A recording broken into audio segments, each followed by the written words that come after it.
अस्सलाम वालेकुम students, welcome to JKSSB prep. आज हम जूनियर असिस्टेंट के बारे में बात करेंगे। अब टोटल 20 डेज़ आपके पास रहे, क्योंकि 22 को आपका एग्ज़ाम है। हम बात करेंगे कि जिसको अच्छी खासी प्रिपरेशन है, 4 यूनिट्स है।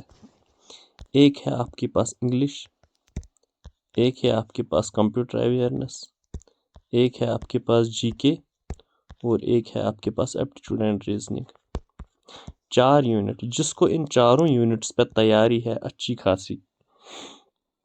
अगर आपको टॉपिक कोई मिसिंग भी है, हम वो भी डिस्कस करेंगे, उस पर हम क्या करेंगे। तो अभी 20 दिन में हमें क्या करना चाहिए वो हम बात करेंगे, क्योंकि ये 20 दिन आपके लिए बहुत इंपॉर्टेंट है सिलेक्शन के लिए। इन 20 दिनों में आपको क्या करना है, आपको मैंने गिन के रखे 40 टॉपिक्स है, रफली 40 टॉपिक्स है। इसका मतलब अगर आप दिन को 4 हिस्से करेंगे, अब ये बात नहीं रखना याद कि अब मुझे ये इनकम्प्लीट है, इसको एग्जैक्टली 4 हिस्सों में डिवाइड करिए दिन में। अगर आप 8 आवर्स पढ़ सकते हो दिन में 8 आवर्स, तो आपको 2-2 आवर्स का शिफ्ट लगाना पड़ेगा। अगर आप 6 आवर्स ही पढ़, मुझे लग रहा है 8 आवर्स एनफ है, अगर आप 6 आवर्स ही, फिर 1.5 आवर्स का शिफ्ट लगाना है। और हर किसी 2 आवर में एक एक टॉपिक आपको उठाना है। सिलेबस आगे रखो, सिलेबस के हिसाब से जो जो टॉपिक आप उठाओ उसको पहले टिक मारो। सपोज आपने आज कंप्रहेंशन पढ़ा आज के 2 घंटे के लिए, तो इसको आप टिक मारो ऐसे। तो नेक्स्ट डे आएगा एडिट एंड प्रीफ रीडिंग, ये दूसरे दिन आएगा। लेकिन इन 2 घंटे में इसके बाद अब मैं आपको बताऊंगा किस में ज़्यादा फोकस करना है, किस में कम, क्योंकि आपके पास कंप्यूटर के टोटल 6 ही टॉपिक्स है। इसका मतलब वो 6 दिन में ही ख़त्म हो जाएंगे। और इसके बाद आपको क्या करना, इसको फिर कम टाइम दे दो, इसको 1 आवर ही दे दो, क्योंकि सिलेबस ज़्यादा नहीं है और कंप्यूटर हर किसी बच्चे को आता है। वो शिफ्ट करो आप एप्टीट्यूड रीजनिंग पे 3 घंटे दे दो, ये शिफ्ट भी हो सकता है। अब हम बात करेंगे एक एक टॉपिक पे आपको कहाँ से पढ़ना है, क्या करना है। पढ़ना नहीं है आपको करना क्या है वो मैं आपको बताता हूँ। देखो, यह है कंप्रहेंशन। आपको एक पैसेज दी जाती है, उस पर आप पढ़ते हैं। अब नीचे से क्वेश्चंस 5 दिए होते हैं या 4, वो आपको, इसका मतलब कंप्रहेंशन सबसे इम्पोर्टेंट टॉपिक है कंप्रहेंशन। अब ये आपको कहाँ पढ़ना है, ये यूजुअली ज़्यादातर आप, अब अखबार पढ़ने की कोई ज़रूरत नहीं है, आप प्रीवियस ईयर कंप्रहेंशन पढ़ो, जो भी प्रीवियस ईयर आए हैं। अगर आपको वो भी नहीं आता है तो सीसेट का पेपर है, चाहे KS का है या UPSC का है, सीसेट पेपर, वहाँ 40-40 मार्क्स या 50-50 मार्क्स के कंप्रहेंशन दिए होते हैं। बहुत बड़ी क्वेश्चन इन्फ्रंट, ड्राइंग इन्फ्रेंस, बाकी चीज़ें। अगर आप सीसेट UPSC का पढ़ेंगे 40 मार्क्स का, हाँ, पिछले 5-10 साल के पेपर्स, आपका कंप्रहेंशन इतना खतरनाक हो जाएगा, इतना खतरनाक, गारंटी के साथ बता रहा हूँ, कभी बोलोगे नहीं। ये मैं बता रहा हूँ, ये कंप्रहेंशन उसी से पढ़ो, reading comprehension. Editing and proof reading आपको पढ़ने की ज़रूरत नहीं है, इसको स्किप करो। क्यों? क्योंकि आपको एक सेंटेंस दिया गया होगा, आप उसमें एडिट कहाँ क्या करना है, कैपिटल स्मॉल बाकी चीज़ें, और पैराग्राफ कहाँ छोड़ना है, वो ये इसमें क्वेश्चन आता ही नहीं है। ये कोई मुश्किल काम नहीं, ये छोड़ देना चाहिए। अगर आपको कंप्रहेंशन, अब हो रहा है सीसेट का क्या पढ़ेंगे, कंप्रहेंशन क्या, फिर आपको कोई वेबसाइट ढूंढनी पड़ेगी। सपोज EDUREV एक वेबसाइट है, एग्ज़ाम वेदा एक वेबसाइट है, टेक्स्ट बुक एक वेबसाइट है ऑनलाइन, वो बहुत अच्छे अच्छे मटेरियल्स देते हैं, MCQ सेशंस बाकी चीज़ें। कैरियर 247 वो भी आता है, वो बहुत अच्छे अच्छे टॉपिक्स देता है, उन पे आप कंप्लीट कर सकते हो। अब देखो, रीअरेंजिंग ऑफ जम्बल्ड सेंटेंस, ज़्यादा इसमें पढ़ने की ज़रूरत नहीं है। PYQC करो, PQRS, वो 4 सेंटेंसेस होते हैं, ये खुद भी हो जाता है। उसमें एक ट्रिक होती है, वो कैसे करते हैं, क्योंकि ऑप्शंस जो नीचे होती है वो PQRS PRST। अब देखो, अगर यहाँ PPP है पहले सेंटेंस में, देखो फिर P कहाँ है, P कोई, फिर आपको वहीं से पता चलेगा हाँ P है। फिर लास्ट में देखो, लास्ट में S आएगा, क्या आएगा, फिर देखो लास्ट में फुल स्टॉप वहीं पे होता है, हाँ वही तो रेंज। ये ज़्यादा पढ़ने की ज़रूरत नहीं है आपको। देखो मैं क्या बता रहा हूँ, कंप्रहेंशन पे 2 घंटे दे दो अपने, 2 से 4 घंटे। आप प्रीवियस ईयर पढ़ो अच्छे से, ड्राइंग इन्फ्लुएंसेस बाकी चीज़ें सीखो कैसे आते हैं। तो एडिटिंग एंड प्रूफ रीडिंग आपको पढ़ने की ज़रूरत नहीं है। रीअरेंजिंग ऑफ जम्पल सेंटेंस, इनको टोटल 2 घंटे दे दो, टोटल 2 आवर्स दे दो। आप देखो कि क्या पढ़ना पड़ेगा, कैसे होगा। तो इसके बाद हमारा अब टॉपिक स्टार्ट होता है, वो है नरेशन। नरेशन से 1 to 2 मार्क्स आएंगे, मॉडल से 1 मार्क्स आएगा, आर्टिकल्स सबसे इम्पोर्टेंट 2 मार्क्स तो आएंगे आर्टिकल्स। एंड नरेशन ये भी अब प्रीवियस ईयर एमसीक्यूज करो, मॉडल्स भी प्रीवियस ईयर एमसीक्यूज करो, आर्टिकल्स भी प्रीवियस ईयर एमसीक्यूज करो। इन पे आपको कम से कम 200 एमसीक्यूज करने होंगे। तो 200 नरेशन पे, 200 मॉडल्स पे, 200 आर्टिकल्स पे ज़्यादा ही, आर्टिकल्स पे 200-400 क्वेश्चन करो, वो अच्छा रहेगा। अब देखो ये फ्रेजेस, प्रोनाउंस, होमोनिमस, होमोफोन्स, इसमें ज़्यादा नहीं आता है, इसमें आएगा ये फ्रेजेस है ना, यहाँ पे भी इडियम्स एंड फ्रेजेस, यही 2 से 3 मार्क्स आते हैं। इसमें आपको प्रीवियस ईयर क्वेश्चन करने की ज़रूरत नहीं है, आपको फ्रेजेस याद होनी चाहिए एटलीस्ट 500। अब इसमें क्या प्रैक्टिस करनी है, फ्रेजेस याद करो 500, एटलीस्ट एक बार तो देखी होनी चाहिए 500 फ्रेजेस, तब जाके इडियम्स फ्रेजेस कंप्लीट होता है। तो इसमें आपको कोई प्रैक्टिस करने की ज़रूरत नहीं, याद होनी चाहिए 500 फ्रेजेस। इसके अगर आप बिना फ्रेजेस याद किए हुए एग्ज़ाम में देने जा रहे हो, मतलब आप एग्ज़ाम क्वालिफाई नहीं कर पाओगे, क्योंकि 2 से 3 फ्रेजेस आती है। अगर आपको ये नहीं हो पा रही है, फिर आपका फ़ायदा नहीं, 3 मार्क्स आप गंवा रहे हो। इसमें प्रैक्टिस करने की कोई ज़रूरत नहीं, फ्रेजेस सीधे याद करो। हाँ, अगर किसी को याद नहीं रहता फिर भी 1 गो है ना, ब्लैक बुक आती है, पिनाकल आती है, किरण की आती है, बहुत सारी बुक्स है जो सीधे प्रीवियस ईयर ही एमसीक्यूज देते हैं। तो वही याद करके जाओ, एटलीस्ट 500 याद भी नहीं, 1-2 बार उसको पढ़ दो, ताकि आपको थोड़ा दिमाग में आइडिया क्रिएट हो जाएगा। इसके बाद classes, noun class, verb class, बाकी ये ज़्यादा बड़ा टॉपिक नहीं है, 1 आवर में आपका हो जाएगा। थोड़े एमसीक्यूज करो इस पे। ये अब पंक्चुएशन पढ़ने की क्या ज़रूरत है, कॉमा कहाँ लगेगा, फुल स्टॉप कहाँ लगेगा, कैपिटल सेंटेंस, इसमें भी क्वेश्चन नहीं आता। एक क्वेश्चन अगर आ गया भी तो वो हो जाएगा आपका, क्योंकि ये इतना बढ़िया सा नहीं है। सिनोनिमस, इंटोनिमस आपको एटलीस्ट 1000 याद होनी चाहिए, याद। अगर आप इसमें प्रैक्टिस करने की सिनोनिमस, एंटोनिमस पे ज़रूरत नहीं है आपको, क्योंकि आपको ये याद होनी ही चाहिए, तब जाके आप किसी एग्ज़ाम में बैठे हुए हो। अब ये नहीं है कि मैंने आपको 20 डेज स्ट्रेटजी बताई, मतलब आज से आप पढ़ना स्टार्ट करो, 20 दिन के बाद ख़त्म करो, वैसी बात ये नहीं है। ये क्या है, ये आपको याद होनी चाहिए 1000 एंटोनिमस, सिनोनिमस आपको एटलीस्ट होनी चाहिए, तब जाके वहाँ हो सकेगा कुछ, क्योंकि 2 से 4 मार्क्स मैं एक्सपेक्ट करता हूँ एंटोनिमस, सिनोनिमस पे। अब देखो यूज़ ऑफ प्रपोजिशंस। प्रपोजिशंस भी बहुत वास्ट टॉपिक है। एक आता है इसमें ये नॉर्मली जो प्रपोजिशंस यूज़ ऑन, अब, वो वाले, उसमें भी आपको प्रैक्टिस होनी चाहिए 200 क्वेश्चन पे, 2 से 300 क्वेश्चन पे। अब उसमें एक आता है फिक्स्ड प्रपोजिशंस, फिक्स्ड, तो उसमें आपको एटलीस्ट 500 फिक्स्ड प्रपोजिशंस तो याद, सेंटेंसेस याद होनी चाहिए 500, कि किसके बाद, कंग्रेचुलेशंस के बाद क्या आता है, वो क्या आता है, विद के बाद क्या आता है, वो ऐसे ऐसे होते हैं ना। अब वो कहाँ आता है, ऑन कैसे कहाँ आता है, ये फिक्स्ड होता है, मतलब कुछ सेंटेंस होता है उसमें फिक्स्ड ही आएगा कि यही आएगा। ये आपको 200-500 याद होने चाहिए, तब जाके इंग्लिश में कुछ हो पा रहा है। एक्टिव पैसिव वॉइस इतना टफ, बहुत ईजी इसमें क्वेश्चन आता है, 1 या 2 क्वेश्चन आएंगे। इसको अगर आप 2 घंटे भी दोगे, 2 घंटे में आपका ये हो जाएगा रिवाइज, मतलब एमसीक्यूज ही करो प्रीवियस ईयर।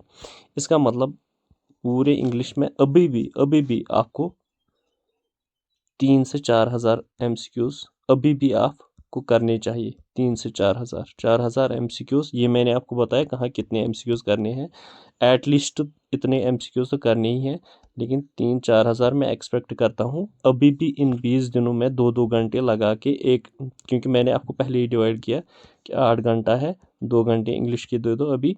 अगर 20 दिन है, 20-20 40 आवर्स है, 40 आवर्स में 4,000 एमसीक्यूज करो। हो गया आपका ये इंग्लिश वाला कंप्लीट, कि ऐसे ही हो जाएगा क्वालिफाई, इसके अलावा और कोई गुंजाइश नहीं है।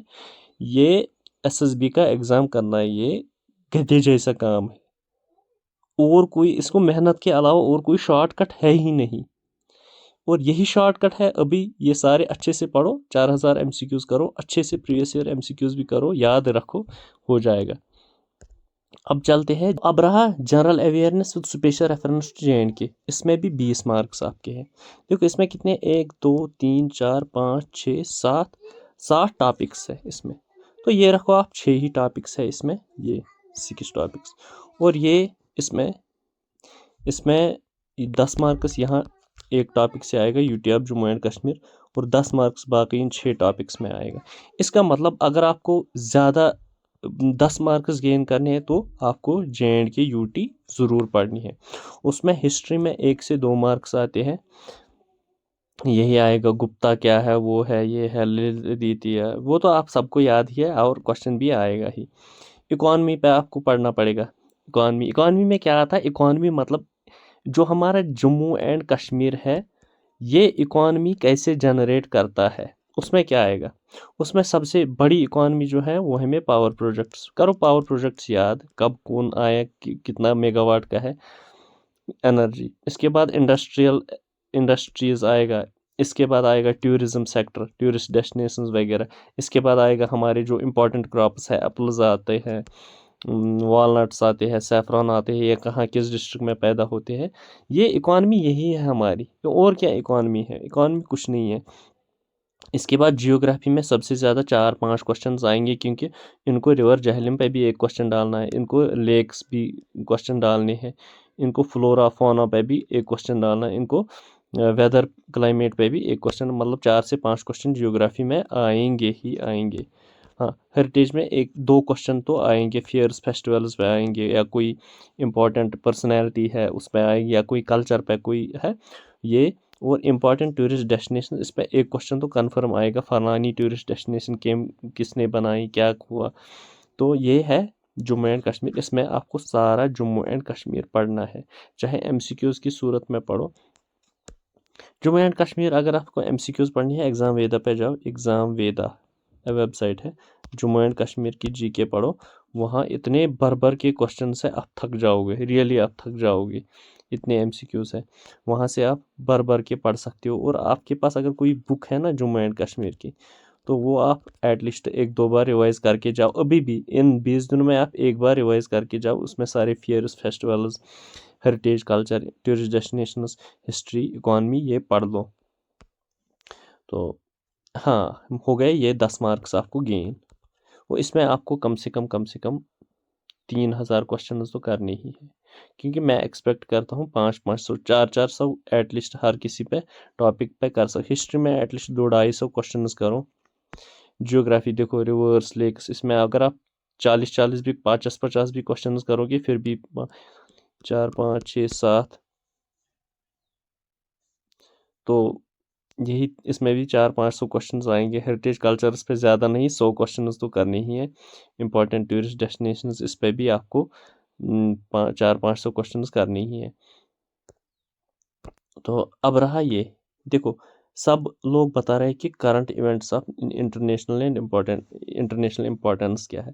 देखो इसमें टोटल 2 मार्क्स आते हैं। कितने आते हैं? 2 मार्क्स। आपको मैं ये समझाऊँ, ये इसका और ये है 1 ईयर, 1 साल का काम, 1 ईयर इसको लगेगा अगर आप करंट अफेयर्स पढ़ने बैठोगे, क्योंकि current affairs national and international importance ये बहुत लेंथी है।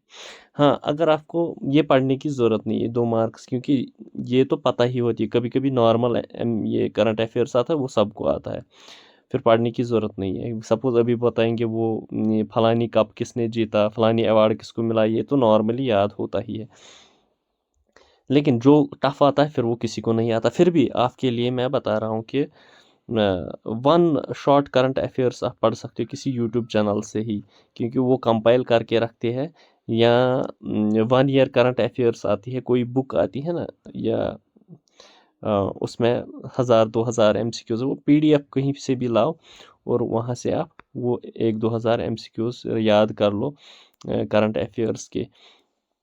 या ये करंट अफेयर्स अपडेटेड यूट्यूब है, वहाँ से आप 1 शॉट पे देख सकते हो। या परचम क्लास, वो भी 1 ईयर करंट अफेयर्स एक लेक्चर में ही देते हैं, वो भी आप पढ़ सकते हो। उसमें भी आपको एक दो क्वेश्चन तो वो मिल ही जाएंगे क्योंकि वो ज़्यादा वो नहीं है। अब political and physical divisions of India, ये तो सबको पता ही है, इसमें एक दो क्वेश्चंस आते हैं पॉलिटिकल डिविजन्स और फिजिकल। पॉलिटिकल में एक आएगा, फिजिकल डिविजन्स में एक आएगा। सपोज हिमालय के बारे में, ये बाकी जितने भी है रिवर्स लेक्स के बारे में। अब पॉलिटिकल डिविजन्स आएगा स्टेट्स के बारे में, कोई कैपिटल वैपिटल बाकी चीज़ें। Indian culture, heritage and freedom struggle, freedom struggle में एक क्वेश्चन आएगा। इंडियन कल्चर एंड हेरिटेज में एक क्वेश्चन आएगा confirm. Demography, census, its features, functions, इसमें एक से दो क्वेश्चंस आएगा। मतलब ये इसमें आएगा सपोज फलानी स्टेट की कितनी पॉपुलेशन है, सबसे ज़्यादा पॉपुलेशन किसकी है, सबसे ज़्यादा एरिया किसका है, सबसे कम एरिया किसका है, इसी तरह का क्वेश्चन आता है। ये भी बहुत इजी, अगर आप में इस MCQs करोगे 300-400 MCQs अगर आप इस पे भी करोगे, मुझे लग रहा है आपका सारा क्लियर हो जाएगा। तो आपका एग्जाम में क्वेश्चन होने के चांसेस बहुत ज़्यादा हैं। Important rivers lakes, Ganga, Brahmaputra, बाकी चीज़ें, इन्हीं की कोई ट्रिब्यूटरी आएगी, और लेक्स ऑफ इंडिया कोई इंपॉर्टेंट लेक आएगा, बाकी चीज़ें। तो ये ऐसे ही है। Weather, climate, crops and means of transportation पे एक क्वेश्चन आएगा ही। क्लाइमेट, क्रॉप्स, आजकल ज़्यादातर ये क्वेश्चन पूछते हैं किसके बारे में, ठीक है, कोपेनस क्लाइमेट के बारे में। कोपेनस क्लाइमेट में हर किसी बार आप एक एक क्वेश्चन आता, कोपेनस क्लाइमेट क्लासिफिकेशन, वो भी आप पढ़ लिया करो एक बार, उसको भी नज़र दिया करो। अब ये रहा आपका ये, इसमें भी अगर आप ज़्यादातर इसको पढ़ने की ज़रूरत नहीं। अब इसको किताबें थ्योरी मत ज़्यादा पढ़ो, इसको आप सीधे MCQs करो, वो भी सारे गूगल MCQs जितने भी हैं, और प्रीवियस ईयर पेपर्स। अगर इसमें प्रीवियस ईयर पेपर्स ना भी पढ़ो, अगर इसमें गूगल ही MCQs जितने ज़्यादा हो पाए, अगर दिन में 1000 MCQs भी इस पर जल्दी जल्दी करो, क्योंकि सेकंड में देखो MCQs देखो, आगे बढ़ो आगे बढ़ो आगे बढ़ो, ज़्यादा टाइम नहीं, 1 घंटे में आप 300-400 क्वेश्चन तो कर ही पाएंगे। चलते हैं नेक्स्ट। इस पे आप क्या करना है, देखो ये न्यूमेरिकल एंड रीजनिंग एबिलिटी है। इसमें बहुत कम टॉपिक है, number system, percentage, average, profit loss ratio, proportion, time and work, इसमें 6 टॉपिक्स है। और इसमें आपको सिर्फ प्रैक्टिस करनी है। इसमें सबसे इजी जो है, सबसे इजी वो है एवरेज, रेशो, प्रोपोर्शन और नंबर सिस्टम। इसी में अगर कोई डेसिमल नंबर आएगा वो, तो मसला ये है सबसे कठिन अगर क्वेश्चन आ सकता है वो है परसेंटेज में, या आएगा प्रॉफिट लॉस पे, या आएगा टाइम वर्क पे। अगर सबसे कठिन क्वेश्चन आता है, सबसे डिफिकल्ट क्वेश्चन, जिसको टाइम कंज्यूमिंग क्वेश्चन आ सकता है, इस पे आपको क्या करना है, आपको प्रैक्टिस करनी पड़ेगी। मुझे लग रहा 2018 से लेके 2025 तक जितने भी MCQs आए हैं ना, या MTS के, MTS SSC और SSC CGL और JK SSB एप्टीट्यूड, जितने भी क्वेश्चंस आए हैं, आज के बाद कोई थ्योरी नहीं, कोई यूट्यूब नहीं, सीधे प्रैक्टिस करो इन पे। अगर इस पे आप सपोज 400 MCQs करोगे, इन पे भी 400, वो आ गए 2400 MCQs। चलो मान के चलते अब 20 ही दिन है, आपको 400 नहीं आते हैं, एट लिस्ट मैं एक्सपेक्ट करूँ 200 MCQs तो कर ही लो आप। 200 MCQs मतलब 1200 MCQs। मेहरबानी करके 1200 MCQs के बिना एग्ज़ाम देने नहीं जाना, नहीं हो जाएगा क्वालिफाई अगर टफ क्वेश्चन आएगा। क्योंकि मैं आपको बता रहा हूँ, कट ऑफ जो हो जाएगा, कट ऑफ वो 65 के ऊपर ही जाता है। 65, अगर आपको 65 के बिलो आएगा, आपको कोई नाम लेने वाला नहीं होगा। इसी तरह इसमें भी देखो, नंबर सीरीज में 1 से 2 क्वेश्चन आते हैं, लेटर सीरीज 1 से 2 question, coding decoding 1 question, direction sense 1 question, blood relations 1 से 2 क्वेश्चन, मैथमेटिकल रीजनिंग, ये क्या है मैथमेटिकल रीजनिंग, ये सारे यही है। स्पीड, टाइम, डिस्टेंस 1 क्वेश्चन आएगा, स्टेटमेंट्स एंड कंक्लूजन 1 से 2 क्वेश्चन आएगा। तो आपको सबसे ज़्यादा फोकस इसमें करना है speed, time, distance and statements conclusion. बाकी सारे इजी आते हैं, सपोज 1, 3, 9 इसके बाद आएगा ये। तो इसके बाद ऐसे क्वेश्चंस आते हैं कभी कभी सीरीज में, लेकिन स्पीड टाइम डिस्टेंस में अच्छा खासा क्वेश्चन आता है। स्टेटमेंट कंक्लूजन पे भी बहुत खतरनाक क्वेश्चन आता है।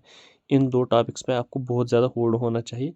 इन पे भी आप प्रैक्टिस कर सकते हो। सपोज मैं आपको बता रहा हूँ 100 MCQs करो इन पे भी। Number series, letter series, coding decoding, direction sense and blood relation. अगर ब्लड रिलेशंस में आप 50 क्वेश्चंस भी कर पाओगे वो भी बेहतरीन है। लेकिन स्पीड टाइम डिस्टेंस में 200 से 250 क्वेश्चंस और स्टेटमेंट कंक्लूजन में भी 200 क्वेश्चंस करने ही पड़ेंगे आपको।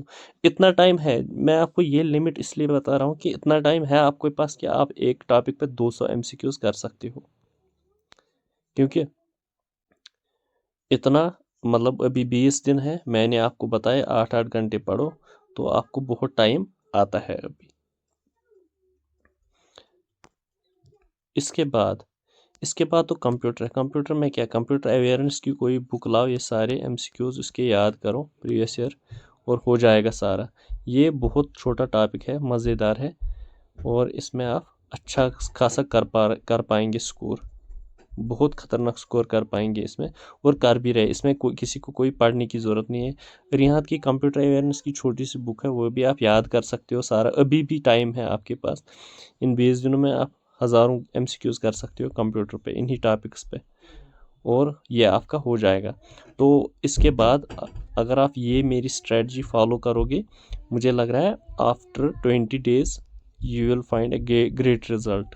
आप 65+ हासिल कर सकते हो, ये मेरी गारंटी है। होप ये सेशन आपको अच्छा लगा होगा। आज के लिए इतना ही। Thank you.